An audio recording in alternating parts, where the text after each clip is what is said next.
നമസ്കാരം. ഷെക്കിന ന്യൂസിന്റെ എല്ലാ പ്രേക്ഷകർക്കും നൈറ്റ്സ് ടെംപ്ലറിന്റെ പുതിയൊരു എപ്പിസോഡിലേക്ക് സ്വാഗതം.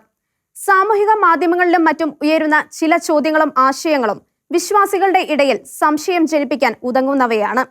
അത്തരം ചോദ്യങ്ങളും ആശയങ്ങളുടെ പ്രചരണവുമെല്ലാം വിശ്വാസത്തിൽ അടിയുറച്ചവരിൽ പോലും സംശയം ജനിപ്പിച്ചിട്ടുമുണ്ട്.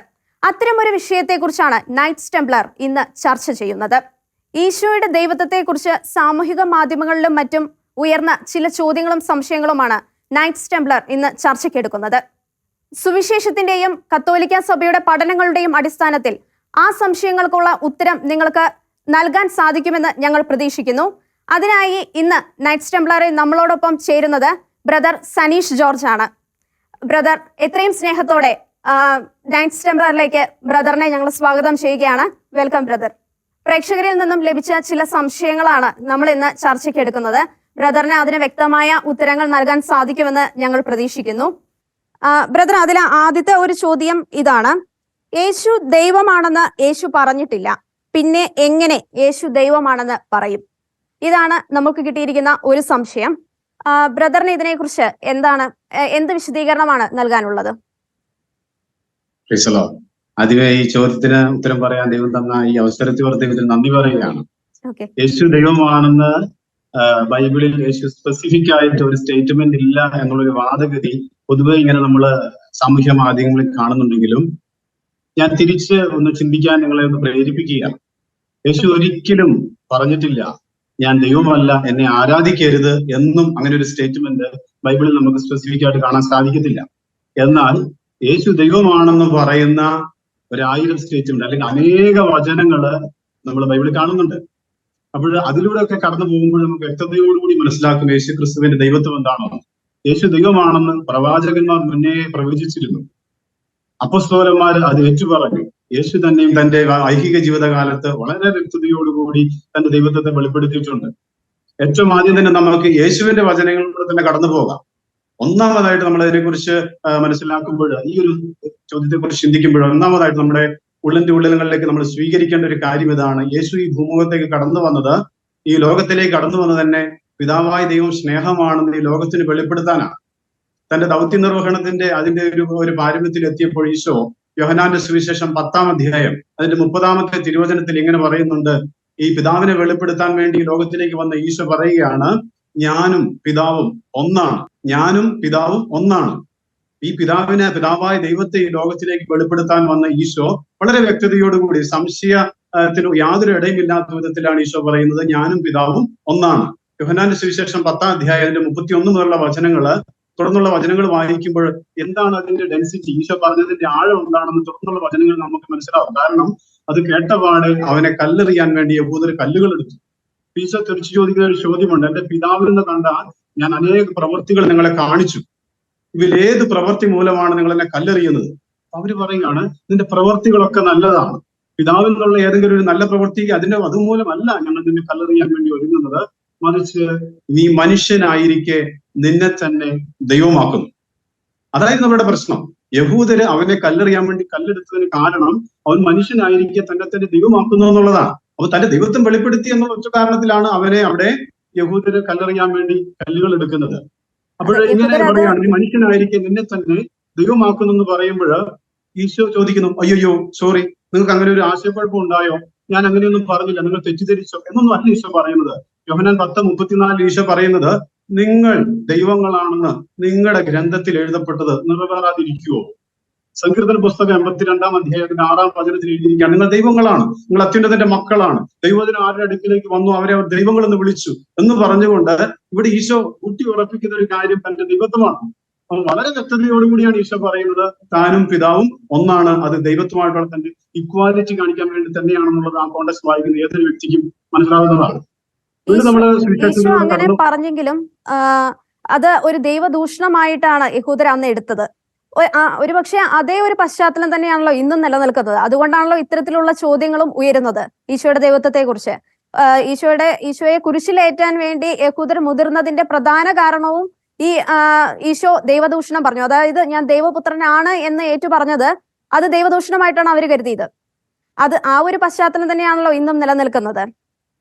അതെ, ഈശോ അതേ പറഞ്ഞു വന്നത്. യഹൂദർ ഇങ്ങനെയൊക്കെ പറയുമ്പോഴും ഈശോ തന്റെ ദൈവത്വമുള്ള ആ ഒരു വ്യക്തതയിൽ, അല്ലെങ്കിൽ തന്റെ ഐഡന്റിറ്റിയിൽ ഒരു പടി പോലും പിന്നോട്ട് പോകുന്നില്ല. മറിച്ച് ഈശോ അതിനകത്ത് തന്നെ വ്യക്തതയോടുകൂടി പറയുകയാണ്, ഞാനും പിതാവ് ഒന്നാണ്, നിങ്ങൾ എന്തിനാ കല്ലെടുക്കാൻ എറിയുന്നത്, നിങ്ങളുടെ ഗ്രന്ഥത്തിൽ എഴുതപ്പെട്ടിട്ടില്ല എന്ന് മറിച്ച് ചോദിക്കുന്നത്.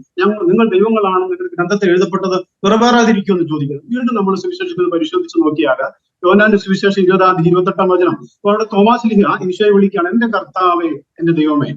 ഇങ്ങനെ വിളിക്കുമ്പോഴോ ഉടനെ ഈശോ അങ്ങനെ വിളിക്കരുത് തോമസ് എന്നല്ല പറയുന്നത്. അതിന് മറുപടി ഈശോ കൊടുക്കുന്നത് എന്താണ്? നീ കണ്ടത് കൊണ്ട് എന്നെ വിശ്വസിച്ചു, കാണാതെ വിശ്വസിക്കുന്നവർ ഭാഗ്യവാന്മാർ. എന്താ വിശ്വസിക്കേണ്ടത്? യേശു കർത്താവാണ്, യേശു ദൈവമാണ്. അപ്പൊ എവിടെയെങ്കിലും ഒരു ഈശോയുടെ ദൈവത്വത്തെ കുറിച്ച് ആരെങ്കിലും ചോദ്യം ഉന്നയിക്കുന്നിടത്ത് ഞാനൊരു മനുഷ്യനാണെന്നോ അല്ലെങ്കിൽ ഞാൻ ദൈവമല്ലെന്നോ ഒരിടത്ത് പോലും ഈശോ പറയില്ല. മറിച്ച് എവിടെയെല്ലാം യേശുക്രിസ്തുവിന്റെ ദൈവത്വത്തെ കുറിച്ച് ആരെല്ലാം ചോദിച്ചപ്പോഴും അവൻ വ്യക്തതയോടെ പറഞ്ഞു, ഞാൻ അങ്ങനെ തന്നെയാണ്. അല്ലെങ്കിൽ സമരക്കാരി സ്ത്രീ പറയുന്നത്, മിശിഹ വരുമ്പോൾ എല്ലാ കാര്യങ്ങളും പഠിപ്പിക്കും. ഉടനെ ഈശോ പറയുന്നത് എന്താ? നിന്നോട് സംസാരിക്കുന്ന ഞാൻ തന്നെയാണ് അവൻ. യോഹന്നാന്റെ സുവിശേഷം 4:25 വചനം. അപ്പൊ എവിടെയെല്ലാം ഈശോയുടെ ദൈവത്തെ കുറിച്ച് ആരെല്ലാം ചോദിച്ചു അവിടെയെല്ലാം വ്യക്തതയോടെയാണ് പറയുന്നത്. വീണ്ടും നിങ്ങൾ നോക്കിക്കേ, യോഹന്നാന്റെ സുവിശേഷം 13 അധ്യായം അതിന്റെ 13 വചനം.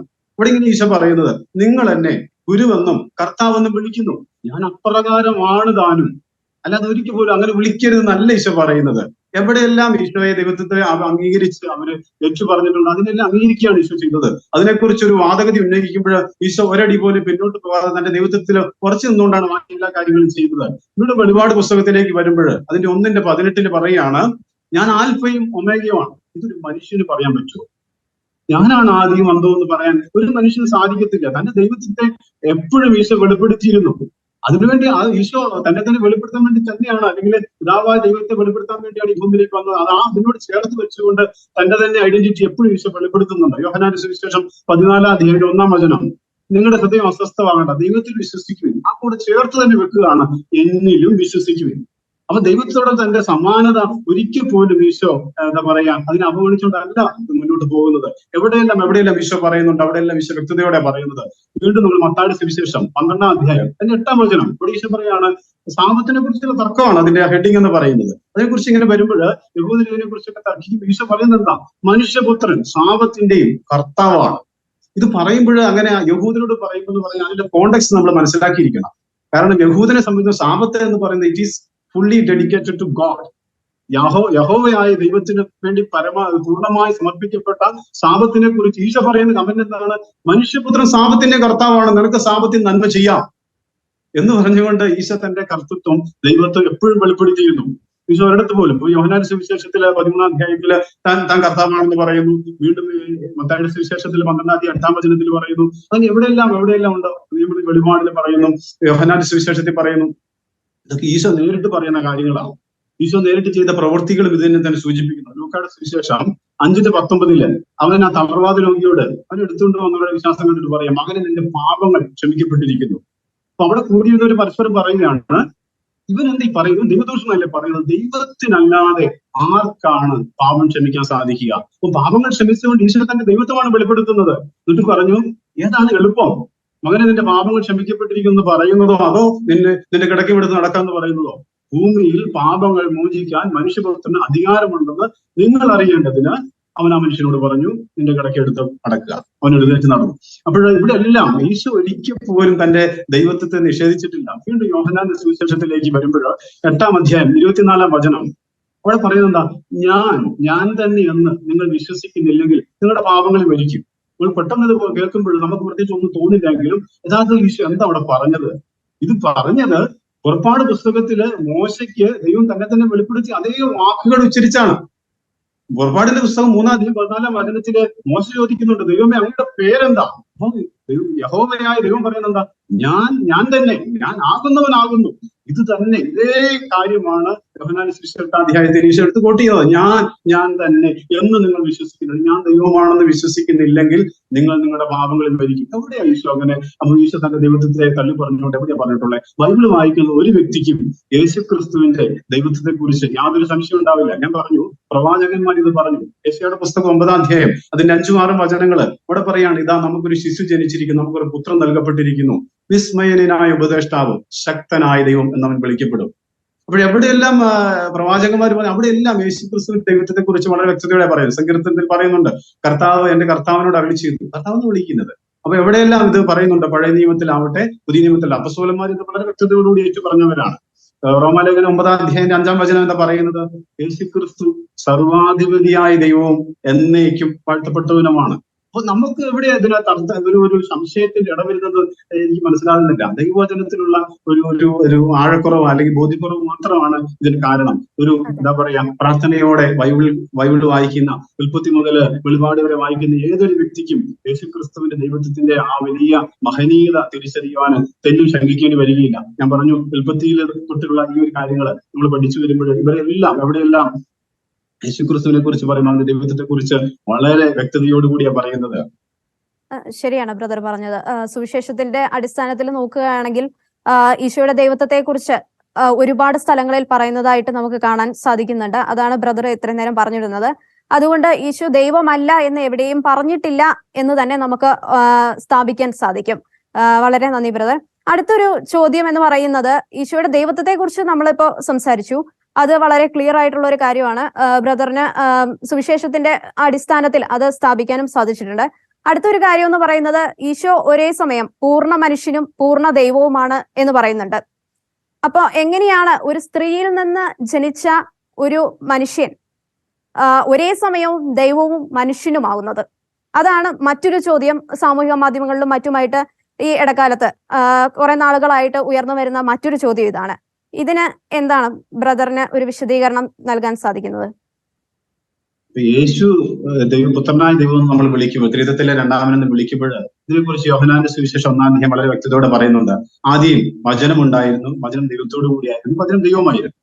യോഹന്നാൻ 1:14 എത്തുമ്പോൾ പറയണി, വചനം മാംസമായി നമ്മുടെ ഇടയിൽ വസിച്ചു, അവന്റെ മഹത്വം നമ്മൾ ദർശിച്ചു. ഈ ദൈവം തന്നെ, ദൈവമായ വചനം മനുഷ്യനായി നമ്മുടെ ഇടയിലേക്ക് ഇറങ്ങി വന്നു എന്നുള്ളതാണ് ഈ തിരുവചനത്തിന്റെ സത്യം എന്ന് പറയുന്നത്. അപ്പൊ ഇതിനകത്ത് ഉള്ള ഒരു വ്യത്യാസം എന്നാന്ന് പറഞ്ഞു കഴിഞ്ഞാൽ, എന്തുകൊണ്ടാണ് ദൈവപുത്രൻ എന്നൊക്കെ വിളിക്കുന്നത് എന്നുള്ള ഒരു ചോദ്യമാണ് എങ്കിൽ, അല്ലെങ്കിൽ പൂർണ്ണ മനുഷ്യനായിരിക്കെ എന്ന് നമ്മൾ പറയുമ്പോഴും അതിന്റെ അർത്ഥം നമ്മൾ ഒരു കാര്യം കൂടെ മനസ്സിലാക്കണം. നമ്മൾ സാധാരണ മനുഷ്യ വ്യക്തികളിൽ നിന്ന് യേശുക്രിസ്തുവിന്റെ വ്യത്യസ്തത അല്ലെങ്കിൽ അനന്യത എന്താണെന്നുള്ളത് നമ്മൾ തിരിച്ചറിയുന്നത് നല്ലതാണ്. സാധാരണ ഓരോ വ്യക്തി, നമുക്കിപ്പോ എന്റെ കാര്യം എടുത്താൽ എനിക്കൊരു അപ്പനും അമ്മയും ഉണ്ട്. എല്ലാ മനുഷ്യ വ്യക്തികളും അപ്പനും അമ്മയും നിന്നാണ് ഉണ്ടായിരിക്കുന്നത്. എന്നാൽ യേശുവിന്റെ കാര്യത്തില് അങ്ങനെയല്ല. അവന് ഒരു മാതാവുണ്ട്, എങ്കിലും അവൻ പിതാവായിട്ട്, ഭൗതികമായിട്ട് ഒരു പിതാവ് ഇല്ല. മറിച്ച് ദൈവത്താൽ നേരിട്ട് യേശു ഈ ഭൂമിയിലേക്ക് ഇറങ്ങി വന്നു. അതുകൊണ്ട് അവന്റെ ദൈവത്വത്തിന് യാതൊരു കോട്ടവും സംഭവിക്കുന്നില്ല. വചനം ദൈവമായിരുന്നു, ആ വചനം തന്നെയാണ് യേശുവായിട്ട് വരുന്നത്. പൂർണ്ണ മനുഷ്യനായിട്ടാണ് അവനോട് വന്നത്. കാരണം അവൻ വന്നത് ഒരു രക്ഷാകര ദൗത്യമായിട്ടാണ്. യേശു ഭൂമിയിലേക്ക് വന്നത് ഒരു രക്ഷാകര ദൗത്യമായിട്ടാണ് വന്നത്. അതിനൊരു കാരണമുണ്ട്. അപ്പോൾ എന്തിനാണ് യേശു ഈ ഭൂമിയിലേക്ക് വന്നതെന്ന് ചോദിച്ചു കഴിഞ്ഞാൽ, കുരിശില് ബലി അർപ്പിക്കാൻ വേണ്ടിയാണ്. അതിന്റെ പിന്നിലും ഒരു ദൈവിക രഹസ്യമുണ്ട്. എന്തിനാണ് യേശു കുരിശിൽ ബലി അർപ്പിച്ചത് എന്നൊക്കെ ചോദിക്കുമ്പോൾ അതിനൊരു കാരണമുണ്ട്.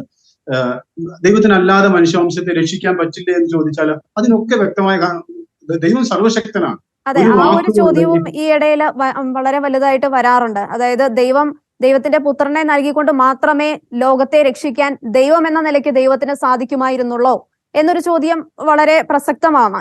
ഈ പ്രത്യേകിച്ചും നിരീശ്വരവാദികളുടെ ഇടയിലും ദൈവം ഇല്ല എന്ന് പറയുന്നവരുടെ ഇടയിലും വളരെ അവർ കോട്ട് ചെയ്യുന്ന ഒരു പ്രധാനപ്പെട്ട ഒരു കാര്യമാണിത്. അതേ പറഞ്ഞു വന്നത്, ഇതെല്ലാം ചേർത്ത് വായിച്ചെങ്കിലേ നമുക്ക് ഇതിന്റെ പൂർണ്ണമായ അർത്ഥം മനസ്സിലാകത്തുള്ളൂ. അപ്പൊ അതുകൊണ്ട് നമുക്ക് എന്തിനാണ് ദൈവം മനുഷ്യനായെന്നും കുരിശ് മനുഷ്യൻ നമുക്ക് ചിന്തിക്കാം. അപ്പോൾ ഇതിന്റെ ഈ പൂർണ്ണ ദൈവത്വം പൂർണ്ണ മനുഷ്യത്വം എന്നുള്ള അതിന്റെ കാരണം അതിലാണ് ഒളിഞ്ഞു കിടക്കുന്നത്. ഇപ്പൊ ദൈവം ആദിയിലെ മനുഷ്യനെ സൃഷ്ടിച്ചപ്പോൾ, പ്രഭാഷകന്റെ പുസ്തകം 15-ാം അധ്യായത്തിന്റെ 14-ാം വചനമാണ്. ദൈവം ആദിയിൽ മനുഷ്യനെ സൃഷ്ടിച്ചപ്പോൾ അവന് സ്വാതന്ത്ര്യം കൊടുത്തു. അതാണ് 31:26 പറയുന്നത്. അവിടെ സ്വർഗത്തിലൊരു കൂടിയാലോചന നടന്നു. നമുക്ക് നമ്മുടെ ഛായയിലും സാദൃശ്യത്തിലും മനുഷ്യനെ സൃഷ്ടിച്ചാലോ? ഈ കൂടിയാലോചനയ്ക്ക് ഒരു കാരണമുണ്ട്. ഈ സ്വാതന്ത്ര്യത്തോടു കൂടി മനുഷ്യനെ സൃഷ്ടിക്കുമ്പോൾ ഈ സ്വാതന്ത്ര്യം ദുരുപയോഗിച്ചാൽ എന്ത് എന്നൊരു ക്വസ്റ്റ്യൻ ഉണ്ട്. പാപമാവും. അത് പാപമായാൽ എന്ത് എന്നൊരു ചോദ്യമുണ്ട്. അപ്പോൾ പാപം ചെയ്താൽ എന്ത്? മനുഷ്യനെ സ്വാതന്ത്ര്യത്തോടു കൂടിയാണ് ദൈവം സൃഷ്ടിച്ചിരിക്കുന്നത്. എനിക്ക് വേണമെങ്കിൽ എന്റെ യേശുവിന്റെ പിന്നാലെ പോകാതിരിക്കാനുള്ള സ്വാതന്ത്ര്യം എനിക്കുണ്ട്, ഇന്നുമുണ്ട്. അപ്പോൾ ദൈവം നമ്മളെ സ്വാതന്ത്ര്യത്തോടു കൂടി സൃഷ്ടിച്ചു. അപ്പോൾ ഈ സ്വാതന്ത്ര്യത്തിന് പ്രത്യേകതയുണ്ട്. അതിന് വേണം ദുരുപയോഗപ്പെടുത്താം, അല്ലെങ്കിൽ ദൈവത്തിന്റെ കൽപ്പനകൾ അതിലംഘിച്ചുകൊണ്ട് പോകാനുള്ള സ്വാതന്ത്ര്യമുണ്ട്. അത് ഉപയോഗിച്ചിട്ടാണ് നിരീശ്വരവാദികൾ ദൈവമില്ല എന്നൊക്കെ പറയുന്നത്. അതിനുള്ള സ്വാതന്ത്ര്യമുണ്ട്.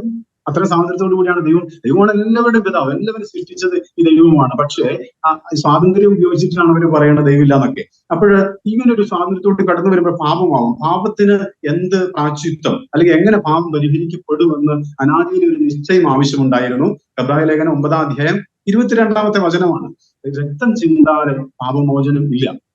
അപ്പൊ അനാദിയിൽ ദൈവം മനുഷ്യനെ സ്വാതന്ത്ര്യത്തോടു കൂടി സൃഷ്ടിക്കുമ്പോൾ തന്നെ ഒരു അനാദിയിൽ ഒരു നിശ്ചയം ഉണ്ടായി, രക്തം ചിന്താതെ പാപമോചനം ഉണ്ടാവുകയില്ല. അപ്പോഴും രക്തം ചിന്താതെ പാപമോചനമില്ല. ആ ഒരു നിശ്ചയത്തെ പൂർത്തീകരിക്കാൻ വേണ്ടിയാണ് യേശു ക്രിസ്തു മനുഷ്യനായിട്ട് ഈ ഭൂമിയിലേക്ക് വന്നത്. കാരണം ദൈവം പറയുകയാണ്, മനുഷ്യവംശമേ നിങ്ങൾ ശുദ്ധീകരിക്കപ്പെടുക എന്നൊരു വാക്ക് പറഞ്ഞാൽ ദൈവം സർവശക്തനായതുകൊണ്ട് അത് സംഭവിക്കുക തന്നെ ചെയ്യും. ദൈവത്തിന് മറ്റനേക വഴികൾ ഇല്ലാഞ്ഞിട്ടല്ല, പക്ഷെ അങ്ങനെ ചെയ്താൽ എന്ത് പറ്റും എന്നുള്ളതാണ്. അങ്ങനെ ചെയ്താൽ എന്റെ സ്വാതന്ത്ര്യത്തിന് വിലയില്ല. എനിക്ക് ഇഷ്ടമുണ്ടെങ്കിലും ഇല്ലേലും ഞാൻ വിശുദ്ധീകരിക്കപ്പെടും. ദൈവം അങ്ങനെയല്ല ആഗ്രഹിക്കുന്നത്. ഞാൻ സ്വതന്ത്രമായി ഞാൻ തിരഞ്ഞെടുക്കേണ്ടതാണ്. സ്വർഗത്തെയും ദൈവത്തെയും ഞാൻ എന്റെ സ്വാതന്ത്ര്യം ഉപയോഗിച്ച് തിരഞ്ഞെടുക്കണമെന്നുള്ള അത് മാത്രമാണ് സ്വാതന്ത്ര്യത്തോടെ ദൈവം സൃഷ്ടിച്ചിരിക്കുന്നത്. അല്ല, നമ്മളാരും റോബോട്ടുകളല്ല. അപ്പൊ നമ്മുടെ ഈ സ്വാതന്ത്ര്യം ഹനിക്കപ്പെടുന്നത് കൊണ്ടാണ് മറ്റു വഴികൾ കൂടെ ദൈവം നമ്മളെ രക്ഷിക്കാതിരുന്നത്. അപ്പൊ ഈ ക്രിസ്തു വന്ന് കുരിശിൽ രക്തം ചിന്തി നമ്മുടെ പാപത്തിന് പരിഹാരം ചെയ്തു. ഏതൊരു വ്യക്തി കുരിശിലേക്ക് നോക്കുന്നോ അവന് ക്രിസ്തു വഴി ഈ പാപമോചനമുണ്ട്. അങ്ങനെ നമ്മളെ രക്ഷിക്കുക എന്നുള്ളതാണ് ദൈവിക പദ്ധതി. കാരണം അല്ലാതെ രക്ഷിച്ചാൽ മനുഷ്യവംശമേ വിശുദ്ധീകരിക്കപ്പെടുക എന്ന് പറഞ്ഞ് ദൈവം ഒരു വചനം പറഞ്ഞാൽ അത് സംഭവിക്കും. കാരണം ഉണ്ടാകട്ടെ എന്നൊരു വചനത്താലാണ് ഈ സൃഷ്ടപ്രപഞ്ചത്തെ ദൈവം ഉരുവാക്കിയത്. സർവശക്തനാണ് ദൈവം. ദൈവത്തിന്റെ വചനത്താൽ സർവ്വതും സാധ്യമായിരിക്കെ. അപ്പോ അങ്ങനെ ചെയ്താലത്തെ പ്രശ്നം ഇത്രയേ ഉള്ളൂ, എന്റെ സ്വാതന്ത്ര്യത്തിന് പിന്നെ വിലയില്ല. എനിക്ക് ഇഷ്ടമുണ്ടെങ്കിലും ഇല്ലെങ്കിലും ഞാൻ ശുദ്ധീകരിക്കപ്പെട്ടു. അപ്പൊ അതുകൊണ്ടാണ് എന്റെ സ്വാതന്ത്ര്യത്തിന് ദൈവം കൊടുത്ത വിലയാണ് ക്രിസ്തുവിന്റെ കുരിശിലെ ബലി എന്ന് പറയുന്നത്. അപ്പൊ എന്തിനാണ് ദൈവം മനുഷ്യനായി ഞാൻ പറയാം. ഒരു മാലാഖ അയച്ചാൽ പോരെ? മാലാഖ അയച്ചാൽ പോരാ. കാരണം മാലാഖയ്ക്ക് രക്തമില്ല. ഞാൻ പറഞ്ഞു എബ്രായ ലേഖനം 9-ാം അധ്യായം 22-ാം വചനം, രക്തം ചിന്താതെ പാപമോചനമില്ല. ഏഞ്ചൽ എന്ന് പറയുന്നത് ഒരു സ്പിരിച്വൽ ബോഡിയാണ്. അപ്പൊ രക്തം ചിന്തണമെങ്കിൽ അത് മനുഷ്യനേ ഉള്ളൂ. രക്തം മനുഷ്യൻ രക്തം ചിന്തണം. അത് അപ്പൊ രക്തം ചിന്താതെ പാപമോചനമില്ല എന്നുള്ള ആ വചനത്തെ പൂർത്തീകരിക്കണമെങ്കിൽ ഒരു മാലാഖ പോരാ. ദൈവമായിരിക്കുമ്പോൾ രക്തം ചിന്തുക സാധ്യമല്ല. കാരണം ദൈവം എന്താ പറയാ, ദൈവം ആത്മാവാണ്. അപ്പൊ അതുകൊണ്ട് ദൈവം മനുഷ്യനെ അവതരിച്ചത് ഈ രക്തം ചിന്തി മനുഷ്യനെ വീണ്ടെടുക്കാൻ വേണ്ടിയാണ്. അതുകൊണ്ടാണ് യേശു പൂർണ്ണ മനുഷ്യനായിരുന്നു. പരിശുദ്ധ അമ്മയിൽ നിന്ന് പൂർണ്ണമായിട്ടൊരു മനുഷ്യനായിട്ട് തന്നെയാണ് ഈ ഭൂമിയിലേക്ക് വന്നത്. അതോടൊപ്പം തന്നെ ഈ യേശു വചനമാണ്. അതുകൊണ്ട് പൂർണ്ണ ദൈവവുമാണ്. അപ്പൊ ആ രണ്ടർത്ഥത്തിൽ ഈ പൂർണ്ണത മുഴുവൻ അവനിൽ സമ്മേളിച്ചിട്ടുണ്ട്. അപ്പൊ ദൈവം എന്തിനാണ് കടന്നു വന്ന് ഇപ്രകാരമൊക്കെ ചെയ്തെന്ന് ചോദിച്ചാൽ അതിനൊരു കാരണം ഇതാണ്. ദൈവം നമ്മുടെ ഉടയവനാണ്. നമ്മുടെ പാപങ്ങൾക്ക് നമ്മുടെ ഉടയവൻ, നമ്മുടെ പിതാവാണ്, നമ്മുടെ സൃഷ്ടാവാണെന്നുള്ള കാരണത്തില് ദൈവം ഇതിന് എന്താ പറയാ, ദൈവത്തിന് അപ്പൊ ഉദാഹരണം പറഞ്ഞാല്, എന്റെ പശു അയൽവക്കക്കാരന്റെ വീട്ടിൽ കയറി, അവന്റെ പറമ്പിൽ കയറി അവന്റെ കപ്പയും തെങ്ങും തേങ്ങയും എല്ലാം നശിപ്പിച്ചെന്ന് വിചാരിക്കുക. അപ്പോഴ് നമ്മൾ ആരും പറയില്ല പശു അതിന് പ്രായശ്ചിത്തം ചെയ്യട്ടെ അല്ലെങ്കിൽ നഷ്ടപരിഹാരം കൊടുക്കട്ടെ എന്ന് പറയില്ല. മറിച്ച് ഉടമസ്ഥനായ ഞാനാണ് അതിന് പ്രായശ്ചിത്തം ചെയ്യേണ്ടി വരിക, അതിനെ പരിഹരിക്കേണ്ടി വരിക എന്ന് പറഞ്ഞതുപോലെ ദൈവം നമ്മുടെ സൃഷ്ടാവ് എന്ന നിലയ്ക്ക് ദൈവത്തിന്റെ ഉത്തരവാദിത്തപ്പെട്ടതാണ് നമ്മുടെ രക്ഷ എന്ന് പറയുന്നത്. അപ്പോൾ നമ്മുടെ സ്വാതന്ത്ര്യത്തെ ഹനിക്കാതെ ആ രക്ഷയെ പൂർത്തീകരിക്കാൻ വേണ്ടിയാണ് സാക്ഷാൽ ദൈവമായ വചനമായ ദൈവം മനുഷ്യമാംസം ധരിച്ച് നമ്മുടെ ഇടയിലേക്ക് ഇറങ്ങി വന്ന് കുരിശിലെ രക്തം ചിന്തി നമ്മളെല്ലാവരെയും വീണ്ടെടുത്തത്. അപ്പോൾ അതുകൊണ്ടാണ് യേശുക്രിസ്തു ഈ ഭൂമിയിലേക്ക് വന്നതും കുരിശിൽ മരിച്ചതും രക്തം കൊണ്ടുള്ള പാപപരിഹാര ബലിയായിട്ട് തീർന്നതും. റോമാലേഖനം 3-ാം അധ്യായത്തിന്റെ 21-ാമത്തെ വചനത്തിൽ പറയുന്നുണ്ട്, എല്ലാവരും പാപം ചെയ്ത് ദൈവമഹത്വത്തിന് അയോഗ്യരായി. ദൈവം നമ്മളെല്ലാവരെയും സ്നേഹത്തിലാണ്, തന്റെ അനന്ത സ്നേഹത്തിൽ സൃഷ്ടിച്ചതാ, അനന്ത കരുണയിലും സ്നേഹത്തിലൊക്കെയാണ് സൃഷ്ടിച്ചത്. അങ്ങനെ തൻ സ്നേഹത്തിൽ സൃഷ്ടിച്ച ഈ മനുഷ്യവംശം മുഴുവൻ പാപം മൂലം നരകത്തിലേക്ക് നിബന്ധിക്കുമെന്ന് കണ്ടപ്പോൾ സ്നേഹം തന്നെയായ ദൈവം സ്വർഗത്തിന്റെ ഔന്നത്യം വിട്ടിറങ്ങി നമ്മളെ വീണ്ടെടുത്തു. അതാണ് കുരിശുമരണം എന്ന് പറയുന്നത്. അതിനായിട്ട് ദൈവം തന്നെയായ ദൈവവചനം ഈ മാംസം ധരിച്ചു. അതാണ് യോഹന്നാൻ 1:14. വചനം മാംസമായി നമ്മുടെ ഇടയിൽ വസിച്ചു, അവന്റെ മഹത്വം നമ്മൾ ദർശിച്ചു. അപ്പൊ ആ ഒരു അർത്ഥത്തില് സാക്ഷാൽ ദൈവമായ വചനം ഈ ഇറങ്ങി വന്ന് മാംസമായപ്പോൾ പൂർണ്ണ ദൈവവും പൂർണ്ണ മനുഷ്യത്വവും അവനിൽ സമ്മേളിച്ചിരിക്കുന്നു. ബ്രദർ വളരെ വ്യക്തമാണ്. അടുത്തൊരു ചോദ്യം എന്ന് പറയുന്നത്, യേശു ദൈവപുത്രനാണെന്ന് പറയുമ്പോൾ നമ്മളെല്ലാവരും ദൈവപുത്രന്മാരല്ലേ? അതിനർത്ഥം യേശുവും നമ്മളെല്ലാം മനുഷ്യരാണെന്നല്ലേ? ഞാൻ പറഞ്ഞു, നമുക്ക് ഭൗതികമായിട്ട് എനിക്ക് അപ്പനും അമ്മയും ഉണ്ട്. അപ്പൊ എന്ന് പറഞ്ഞതുപോലെ എല്ലാ വ്യക്തികൾക്കും, സാധാരണ മനുഷ്യരായിട്ടുള്ള എല്ലാ വ്യക്തികൾക്കും ഭൗതികമായിട്ടുള്ള അപ്പനും അമ്മയും ഉണ്ട്. എന്നാൽ ഈശോയുടെ കാര്യത്തിൽ അങ്ങനെയല്ല. മറിച്ച് ദൈവപിതാവിനാല്, അവിടുത്തെ ആത്മാവിനാലാണ് ഈശോ ഈ ഭൂമിയിലേക്ക് വന്നത്. ഭൗമികമായ ഒരു പിതാവ് യേശുവിനില്ല. യേശുവിന്റെ പിതാവ് ആരെന്ന് വെച്ചാൽ പിതാവായ ദൈവമാണ്. അതാണ് യേശുവിന്റെ ദൈവത്വം അല്ലെങ്കിൽ യേശുവിന്റെ ആ പുത്രത്വവും നമ്മുടെ പുത്രത്വവും തമ്മിലുള്ള വ്യത്യാസം.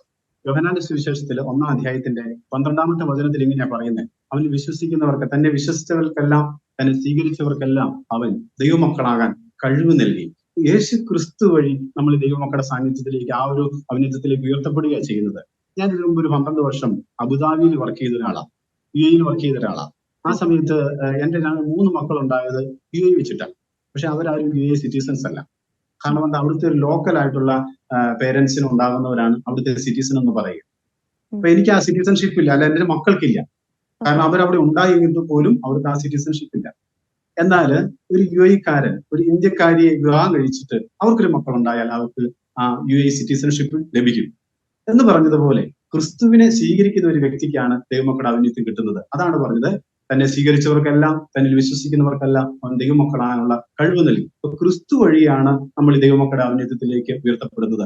അല്ലാത്തടത്തോളം കാര്യം നമ്മൾ മനുഷ്യമക്കളായിട്ടാണ് സാധാരണഗതിയിൽ തുടരുന്നത്. ക്രിസ്തു വഴി ആ ദൈവമക്കളുടെ സ്ഥാനത്തേക്ക് നമ്മൾ ഉയർത്തപ്പെടുന്നത്. എന്നാൽ യേശു ക്രിസ്തു ഭൗമികമായിട്ടുള്ള അങ്ങനെയല്ല. യേശു ക്രിസ്തുവിനെ സംബന്ധിച്ചോളം അവന് ഒരു ഭൗമിക പിതാവില്ല, മറിച്ച് ദൈവത്താൽ നേരിട്ട് ഈ ഭൂമിയിലേക്ക് അയക്കപ്പെട്ടത് കൊണ്ട് അവൻ ദൈവപുത്രൻ എന്നുള്ള ഒരു മഹനീയമായ സ്ഥാനത്തിന് അർഹനാണ്. അത് രണ്ടും രണ്ട് കാര്യങ്ങളാണ് യഥാർത്ഥത്തിൽ. ഒരുപക്ഷെ പലർക്കും ഉണ്ടാവുന്ന ഒരു സംശയമായിരുന്നു ഈശോയുടെ പിതൃത്വത്തെ കുറിച്ചുള്ള ഒരു സംശയം. അതായത് മനുഷ്യനാണ് താനും, അതേസമയം ഒരു കന്യകയിൽ നിന്നാണ് ഈശോ ജനിച്ചത് എന്ന് പറയുന്നുണ്ട്. അതേസമയം പിതാവായ ദൈവത്തിന്റെ പുത്രനാണെന്നും പറയുന്നുണ്ട്. ഒരു ഭൗതിക തലത്തിൽ നിന്ന് ചിന്തിക്കുമ്പോൾ അതിനുള്ള ഒരു ഉത്തരം കിട്ടുക എന്ന് പറയുന്നത് പ്രയാസമാണ്. ഇപ്പൊ കന്യകയിൽ നിന്ന് ജാതനായി എന്ന് പറയുമ്പോൾ നമ്മൾ വിചാരിക്കരുത്. ഇപ്പം മത്തായിയുടെ സുവിശേഷത്തിൽ 3-ാം അധ്യായത്തിൽ സ്നാപയോന തന്റെ പ്രസംഗം പറയുമ്പോൾ ഒരു കാര്യം പറയുന്നുണ്ട്. തന്റെ അടുത്തേക്ക് വന്നവരോടൊക്കെ പറയുന്നതാണ്, അണലി സന്തതികളെ ആസന്നമായ ക്രോധം ഓടിയകലെന്ന് കാര്യം മുന്നറിയിപ്പ് നൽകി. പിതാവായ അബ്രാഹം ഉണ്ടെന്ന് പറഞ്ഞ് നിങ്ങൾ അഭിമാനിക്കേണ്ട. ഈ കല്ലുകളിൽ നിന്ന് അബ്രാഹത്തിന് സന്തതികളെ ഉണ്ടാക്കുവാൻ ദൈവത്തിന് കഴിയും. അപ്പൊ ദൈവത്തിനെല്ലാം കഴിയും. അപ്പൊ മനുഷ്യന്റെ ഒരു പരിശുദ്ധ അമ്മ ഈ രക്ഷാകര പദ്ധതിയില് പങ്കാളിയായി എന്ന് പറയുന്നതിന്റെ അർത്ഥം മനുഷ്യനെ കൂടാതെ സാധ്യമല്ല എന്നുള്ളതല്ല ഇതിന്റെ അർത്ഥം. മറിച്ച് മനുഷ്യനെ കൂടി രക്ഷാകര പദ്ധതിയിൽ പങ്കു ചേർക്കുന്ന ദൈവത്തിന്റെ ഒരു മഹനീയ ജ്ഞാനം മാത്രമാണത്. പരിശുദ്ധ അമ്മ ഇല്ലെങ്കിലും യേശുക്രിസ്തുവിന് മനുഷ്യനെ അവതരിക്കാൻ പറ്റും യഥാർത്ഥത്തില്. പക്ഷെ എന്തിനാണ് ദൈവം പരിശുദ്ധ അമ്മയെ കൂടി ഉൾച്ചേർത്തത്? അതുകൊണ്ട് യേശുക്രിസ്തുവിന്റെ ദൈവത്തിനൊന്നും കുറവ് വരുന്നില്ല, മറിച്ച് ആ ദൈവത്തിന്റെ ഒരു അനന്ത ജ്ഞാനത്തിന്റെ പദ്ധതിയുടെ ഭാഗമാണ്. കാരണം ഒരു മനുഷ്യനിലൂടെയാണ് ഈ പാപവും എന്താ പറയാ അതിന്റെ പരിണിത ഫലമായ നരകവും ഒക്കെ ഈ ഭൂമിയിലേക്ക്, അല്ല മരണമല്ല ഈ ഭൂമിയിലേക്ക് പ്രവേശിച്ചത്. ഒരു സ്ത്രീയിലൂടെയാണ് പാപം കടന്നു വന്നതുകൊണ്ട് രക്ഷാകര ദൗത്യത്തിലും ഒരു സ്ത്രീയെ പങ്കുചേർക്കുന്ന ദൈവത്തിന്റെ മഹനീയമായ ജ്ഞാനമാണ് പരിശുദ്ധ അമ്മ ഈ രക്ഷാകര പദ്ധതിയോട് ചേർന്ന് നിൽക്കാൻ ദൈവം ഇടവരുത്തിയത്. അവിടെ പോലും നോക്കുക, ഈ എന്താ പറയാ മനുഷ്യന്റെ സമ്മതമൊക്കെ തേടി അവന്റെ അടുക്കിലേക്ക്, ആ കന്യകയുടെ അടുക്കിലേക്ക് ഒരു ദൂതനെ അയക്കുന്ന ദൈവത്തിന്റെ വലിയ ഔന്നത്യവും അവന്റെ സ്നേഹവും കരുണയും വാത്സല്യവും ഒക്കെയാണ് അവിടെ നമ്മൾ കാണുന്നത്. അപ്പൊ അതിന്റെ അർത്ഥം പരിശുദ്ധ അമ്മ ഈ ക്രിസ്തുവിന്റെ ജനനത്തിൽ പങ്കാളി എന്നതിന്റെ അർത്ഥം എന്താ പറയാ, അത് രക്ഷാകര ദൗത്യത്തിലേക്ക് മനുഷ്യവംശത്തെ ചേർക്കുന്ന ദൈവ പദ്ധതിയുടെ ഭാഗമായിട്ടാണ്. അല്ലാതെ എന്താ പറയാ ഒരു മനുഷ്യന്റെ സഹകരണം ഇല്ലാതെ ദൈവത്തിന് മനുഷ്യനാകാൻ പറ്റില്ലേ? ദൈവത്തിനെല്ലാം സാധ്യമാണ്. ബ്രദർ, അടുത്തൊരു ചോദ്യം നമുക്ക് ലഭിച്ചിരിക്കുന്നത് ഇതാണ്: ദൈവമല്ലാതെ നല്ലവനായി ഒരുവൻ പോലുമില്ല യേശു പറഞ്ഞിട്ടുണ്ട്. പിന്നെ എങ്ങനെ യേശുവിന് ദൈവത്തിന്റെ സ്വഭാവമാണ്, യേശുവും ദൈവവും ഒന്നാണ് എന്നൊക്കെ പറയും? ഇതാണ് അടുത്തൊരു ചോദ്യം നമുക്ക് ലഭിച്ചിരിക്കുന്നത്. ബ്രദറിന് എന്താണ് ഇതിനെക്കുറിച്ച് പറയാനുള്ളത്? മർക്കോസിന്റെ സുവിശേഷത്തിലെ 10-ാം അധ്യായത്തില് 17 വചനങ്ങളിൽ ധനികനായ യുവാവ് അടുത്തു വരുമ്പോഴത്തെ ഒരു ചോദ്യമാണിത്. അദ്ദേഹം ചോദിക്കുന്ന ചോദ്യം ഇതാണ്: നല്ലവനായ ഗുരു, നിത്യജീവൻ അവകാശമാക്കുവാൻ ഞാൻ എന്ത് ചെയ്യണം? അപ്പോഴാണ് ഈശോ ചോദിക്കുന്നത്, നീ എന്തുകൊണ്ട് തന്നെ നല്ലവനെന്ന് വിളിക്കുന്നു? ദൈവമല്ലാതെ മറ്റാരാണ് നല്ലവനായിട്ടുള്ളത്? ഇത് കേൾക്കുമ്പോൾ ആദ്യ ഭാഗം കേൾക്കുമ്പോൾ പെട്ടെന്ന് നമുക്കൊരു അമ്പരപ്പ് വരും. യേശുവിടെ താൻ ദൈവമല്ല എന്നുള്ളതൊക്കെ പറയുകയായിരിക്കും, അല്ലെങ്കിൽ തന്റെ മനുഷ്യത്വമാണല്ലോ ഇവിടെ പറയുന്നത്, അല്ലെങ്കിൽ എന്താ ഇതിന്റെയൊക്കെ അർത്ഥം എന്നൊക്കെ ഒരു പക്ഷേ നമുക്ക് ചെറിയ ആശയക്കുഴപ്പം ഉണ്ടാകും. എന്നിട്ട് തുടർന്നുള്ള വചനങ്ങളൊന്ന് വായിച്ചു കഴിഞ്ഞാൽ ഈ ആശയക്കുഴപ്പം അവിടെ തീരുന്നതേ ഉള്ളൂ. തുടർന്നുള്ള വചനഭാവം നമ്മളൊന്ന് വായിച്ചു നോക്കണം. എന്താ നിത്യജീവനെ കുറിച്ച് പറയുമ്പോൾ നീ എന്താ പ്രമാണങ്ങൾ എന്താ നീ വായിച്ചിട്ടുള്ളത്? ഇപ്പൊ കൽപ്പനകൾ പാലിക്കുക എന്നൊക്കെ പറഞ്ഞു. അതെല്ലാം പറഞ്ഞു കഴിഞ്ഞിട്ട് അവസാനം ചോദിക്കുക, ഇനിയും എനിക്ക് എന്താ കുറവുള്ളത്? ഈ ധനികൻ ചോദിക്കുന്ന ചോദ്യം ഇതാണ്. ധനികനായ യുവാവ് ചോദിക്കുന്ന ചോദ്യം ഇതാണ്. നല്ലവനായ ഗുരുവെ വിളിച്ചു, ഈശോ പറഞ്ഞു നല്ലവനായിട്ട് ഒരുവനേ ദൈവമുള്ളൂ. ഇങ്ങനെയൊക്കെ പറഞ്ഞു കഴിഞ്ഞിട്ട് അവസാനം വീണ്ടും അതിന്റെ ഒരു ആ സംഭാഷണത്തിന്റെ കുറച്ച് തുടർന്നു വരുന്ന ഭാഗത്തില് ആ ധനികനായ യുവാവ് ഈശോയോട് ചോദിക്കുന്ന ഒരു ചോദ്യം, ഇനി എനിക്ക് എന്താ കുറവുള്ളത്? അപ്പൊ ഈശോ പറയാം, നീ പൂർണ്ണനാകാൻ ആഗ്രഹിക്കുന്നെങ്കിൽ നിനക്കുള്ളതെല്ലാം വിറ്റ് ദരിദ്രർക്ക് കൊടുക്കുക എന്ന് പറയുന്ന വാക്ക് ശ്രദ്ധിക്കണം. പിന്നെ വന്ന് എന്നെ അനുഗമിക്കുക. അപ്പൊ ഞാൻ ഒരു മനുഷ്യനാണ്, നിന്നെ പോലെ ഒരു മനുഷ്യനാണെന്നാ പറഞ്ഞതിന്റെ അർത്ഥമെങ്കിൽ പിന്നെ ഇങ്ങനെ പറയാൻ പാടില്ല.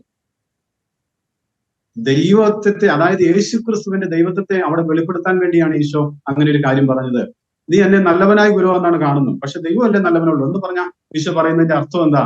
ഈ നല്ലവനായ ഗുരു എന്ന് വിളിക്കുമ്പോൾ എന്നിൽ ദൈവത്വത്തെ നീ തിരിച്ചറിയാതെ നിത്യജീവനെ പ്രാപിക്കില്ല എന്നാണ് പറയുന്നതിന്റെ അർത്ഥം. ഗുരു പറയാ, അതാണ് ഇതിന്റെ അർത്ഥം. എന്നിട്ട് ഈശോ പറയാ, നീ എന്നെ അനുഗമിക്കുക, എന്നിലൂടെ അല്ലാതെ ആരും പിതാവിന്റെ അടുക്കിലേക്ക് വരുന്നില്ലെന്ന് യോഹന്നാന്റെ സുവിശേഷത്തില് 14-ാം അധ്യായം 6-7 വചനങ്ങൾ പറയുന്നുണ്ട്.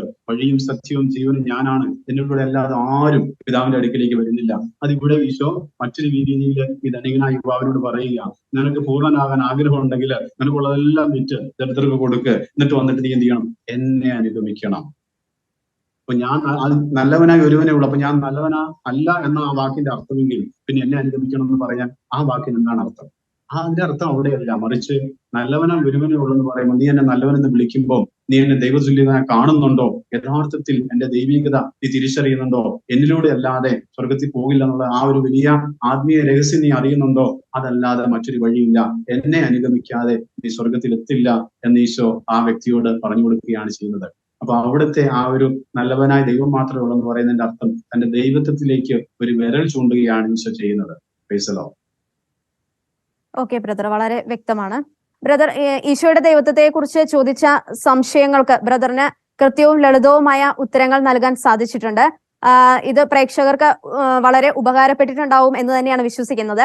ബ്രദറിന്റെ വിലയേറിയ സമയം ഞങ്ങൾക്കൊപ്പം ചിലവഴിച്ചതിന് ഒരുപാട് നന്ദി. ദൈവത്തിന്റെ പ്രവൃത്തികൾ മനുഷ്യന്റെ ബുദ്ധിക്ക് അതീതമായിട്ടുള്ള കാര്യമാണ്. അത് ഭൗതിക തലത്തിൽ നിന്നുകൊണ്ട് ചിന്തിച്ച് മനസ്സിലാക്കുക എന്ന് പറയുന്നത് വളരെ പ്രയാസമുള്ള ഒരു കാര്യമാണ്. എങ്കിലും നമ്മുടെ മനസ്സിൽ വരുന്ന സംശയങ്ങൾക്കുള്ള കൃത്യമായ ഉത്തരം സുവിശേഷത്തിൽ നിന്ന് തന്നെ നമുക്ക് കാണാൻ സാധിക്കും. നമ്മുടെ ഉള്ളിൽ സംശയങ്ങൾ ഉണ്ടാവുക സ്വാഭാവികമാണ്. ചിന്തിക്കാൻ കഴിവുള്ള ആർക്കും സംശയങ്ങൾ ഉണ്ടാകാം. പക്ഷേ ആ സംശയങ്ങൾ ഒരിക്കലും നമ്മുടെ വിശ്വാസ ജീവിതത്തിൽ നിന്ന് നമ്മളെ വ്യതിചലിപ്പിക്കുന്നതാകരുത്. വിശ്വാസത്തിന്റെ കണ്ണിൽ നിന്നുകൊണ്ട് തന്നെ നമുക്ക് ഈ സംശയങ്ങളെ നേരിടാൻ സാധിക്കണം, ഉത്തരങ്ങൾ കണ്ടെത്തണം. ഇപ്പോൾ ഈശോയുടെ ദൈവത്വത്തെ കുറിച്ചുള്ള സംശയങ്ങൾക്ക് ഉള്ള ഉത്തരങ്ങൾ ബ്രദർ സനീഷ് നമുക്ക് നൽകിയത് സുവിശേഷാധിഷ്ഠിതമായിട്ടാണ്. നിങ്ങൾ പ്രേക്ഷകർക്കുണ്ടായ ഈ ഒരു സംശയം ഒരു പരിധിവരെയെങ്കിലും ദൂരീകരിക്കാൻ ഈ ഒരു ചർച്ച കൊണ്ട് സാധിച്ചിട്ടുണ്ടാകും എന്ന് ഞങ്ങൾ പ്രതീക്ഷിക്കുന്നു. മറ്റൊരു വിഷയവുമായി അടുത്ത ആഴ്ച ഈ സമയം നമുക്ക് വീണ്ടും കണ്ടുമുട്ടാം. അതുവരേക്കും ഗുഡ് ബൈ.